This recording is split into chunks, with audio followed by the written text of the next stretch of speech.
माणिकराव कोकाटे यांच्या जागी माजी मंत्र्याऐवजी मराठा समाजातील नव्या चेहऱ्याला संधी, 3 नावांची चर्चा. नमस्कार, TV6 मराठी या यूट्यूब चॅनल आपले सहर्ष स्वागत आहे. संधिका गैरव्यवहार प्रकरणात दोषी आढळल्याने अजित पवार यांच्या राष्ट्रवादी काँग्रेसचे आमदार माणिकराव कोकाटे यांना मंत्रिपदाचा राजीनामा द्यावा लागला. कोकाटे यांच्या जागी कुणाला मंत्रिपद मिळेल याबाबत राजकीय वर्तुळात चर्चा सुरू आहे. अजित पवार हे माजी मंत्र्यांना संधी देणार की नव्या चेहऱ्यांच्या गळ्यात मंत्रिपदाची माळ टाकणार, याकडे सगळ्यांचे लक्ष लागलेले आहेत. कोकाटे यांनी राजीनामा दिल्यानंतर त्यांच्या जागी कोण येणार अशी चर्चा सुरू असताना काही नावे समोर येत आहे. सध्या नगर परिषद, नगरपालिका, महानगरपालिकेच्या निवडणुका सुरू असल्यामुळे कोकाटे यांच्याकडील क्रीडा व अल्पसंख्याक खाते हे अजित पवार यांनी स्वतःकडे ठेवलेले आहेत. कोकाटेंकडील मंत्रिपद अन्य सहकाऱ्यांना देताना अजित पवारांकडून जातीय समतोल साधण्याचा प्रयत्न होणार असल्याचे समजते.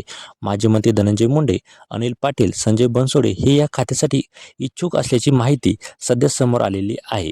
अजित पवार माजी मंत्र्यांकडे हे खाते देणार की नवीन चेहऱ्याला संधी देणार याबाबत काही नावे समोर येत आहेत.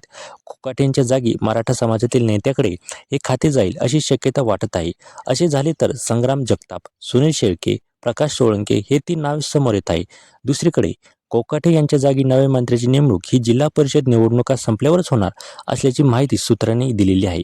आता अनेक नेते मंत्रिपदाच्या प्रतीक्षेत आहे. बघा, अजित पवार यांनी हे खातं सध्या आपल्याकडेच ठेवले असले तरी आचारसंहिता संपल्यानंतर नव्या किंवा प्रतीक्षेत असलेल्या आमदाराला ते संधी देणार का असा प्रश्न आता विचारला जात आहे. राष्ट्रवादीत अनेक नेते मंत्रिपदाच्या प्रतीक्षेत आहेत आणि दुसरे म्हणजे लोकसभा व महापालिका निवडणुकांच्या पार्श्वभूमीवर सामाजिक व प्रादेशिक समतोल साधण्याची गरज आहे. आता फडणवीसांची मोठी यामध्ये कसोटी ठरणार आहे. महायुती सरकारमध्ये आधीच खाते वाटपावरून नाराजीचे सूर उमटत असताना कोकाटे यांच्या खात्याचे पुनर्वाटप हे मुख्यमंत्री देवेंद्र फडणवीस यांच्यासाठी समन्वयाची मोठी कसोटी ठरणार आहे. भाजप, शिवसेना आणि राष्ट्रवादी यांच्यातील संतुलन बिघडू नये याची विशेष काळजी फडणवीस घेत आहे.